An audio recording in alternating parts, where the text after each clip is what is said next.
Hi everybody, my name is John of JWH Millinery and welcome back to my channel. So you've probably seen from the thumbnail what this hat is. I'm so excited. If you know me, if you've been a long time viewer of this channel, you know I love 80s.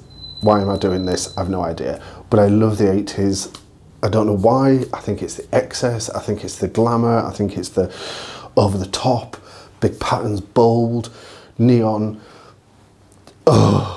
Yes, so in this week's video, we have this gorgeous boat which is being embroidered with pearls and not sequins, it's like, I can't remember what they're called, but it is in the video and I will find out. And it's got these Swarovski crystals on as well, which actually are UV reflective, so yes, if you want to see how I made this, let's get started. As this is more of a design video, not a true millinery video, I'm starting with a pre-block shape.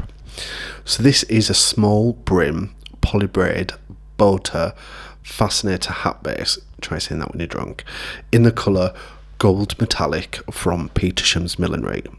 Sadly, it is currently out of stock at the moment, but I have had this in my stash since December and I just really didn't know what to do with it.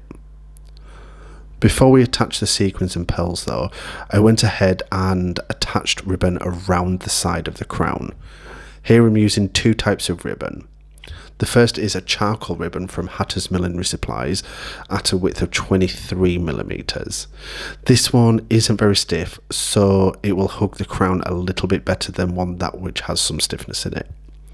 The second ribbon I'm using is a dip dye gradient ribbon in citrus from Petersham's Millinery and has a width of 15mm, and this I believe is currently out of stock because I can't find it on their website. I cut the ribbons to length and folded over one raw edge, making sure I tuck the ribbon in and on itself so then there's no fraying. And this was sewn into place on the crown. So as you can see here, I'm using the dip dye ribbon on the outside and then the charcoal ribbon on the inside. And placed the ribbon around the crown and did the same to the other end, making sure my ends were just butted up together and look neat, as we're not going to be covering this later.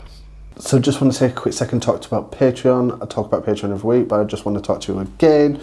Patreon is a service where you as fans, subscribers can keep in touch with me on a different platform and contribute a small monthly donation to the running of this channel, which will just enable me to carry on doing these videos for you guys. Like I say, YouTube doesn't pay at the moment, and yeah, like, you know, if you want to make a small tip towards me to say thank you very much, then, you know, head on down, Patreon down below. I am going to be start releasing some Patreon only videos as well, so videos that will not get shown on YouTube, so they'll be coming as well. So yeah, if you are interested, if you want to support me and this channel, thank you very much. It's all down below. And now let's crack on with this video. Next was the fun part, decorating with sequins. The first sort of sequin I decided to use were these vintage 1950s or 60s sequin noodles in the colour light turquoise gloss. These are out of stock, but they do have some in black still. They have 4 holes which will need sewn down, and instead of using matching thread, I used a complete contrast. I actually used a hot pink thread to sew these down. Next up were these vintage 50s, 60s sequin circles in metallic pink. These are 25mm wide and have 1 sewing hole, and I got these from Petersham's as well as the noodles. For this I used a bright yellow thread to attach. Then it was time for pearls. These are a neon yellow Swarovski pearl at 8mm wide. I got these from Blue Street Crystals in the UK. To sew these on, I used a purple thread, but for these I did need to use a beading needle as the hole is only 0.8mm wide. The only needle that would go through was my beading needle. As you probably noticed, I did just the tip of the crown as I wanted to see how it all looked before I went ahead and did the whole hat. Initially I loved it, but as I was placing the noodles on the brim, I realised that the pink sequins were just throwing the look off, so I decided to remove them. It was at this point I decided to add sequins to the underbrim, so I went ahead and sewed some of the noodles on the other side to see what it would look like. It looked pretty decent to me, so I added more before adding pearls to the brim on both the top and the underbrim. Using more of the ribbon, I tacked 2 lengths of ribbon inside the crown, both at either side of the head, and did this just behind the ribbon inside. I tried to emulate the ribbon around the crown and position the yellow ribbon on the outside.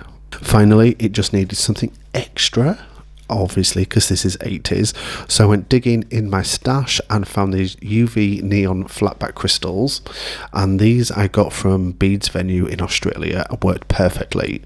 I'm using the size SS16, which is 3.9mm wide, in the colours Electric Crystal Pink and Electric Crystal Orange. And to glue these down, I'm just using a regular tacky glue which dries clear.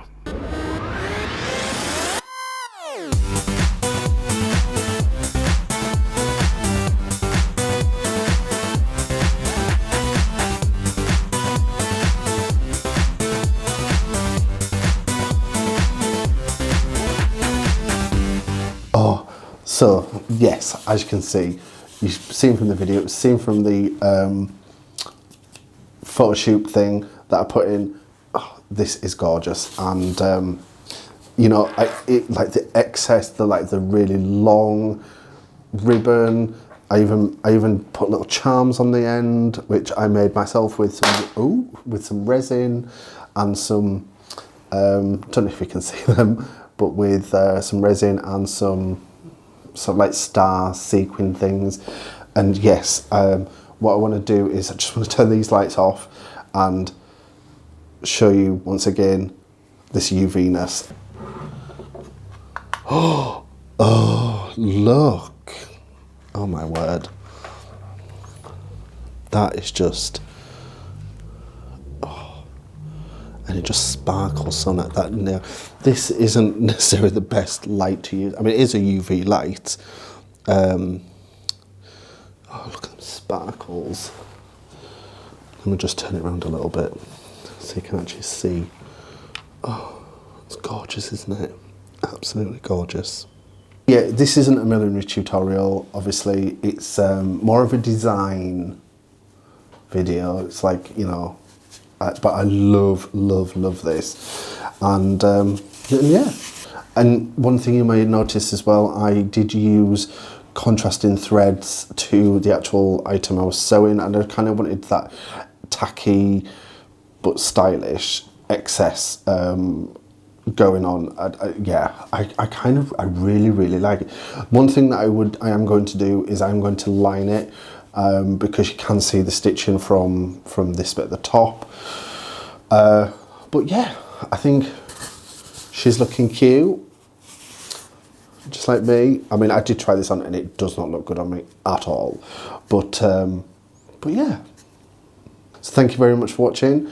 All my social media is linked in the description box below, as well as all the items that I used and my Patreon as well. Thank you very much for watching, and I'll see you next week. Bye.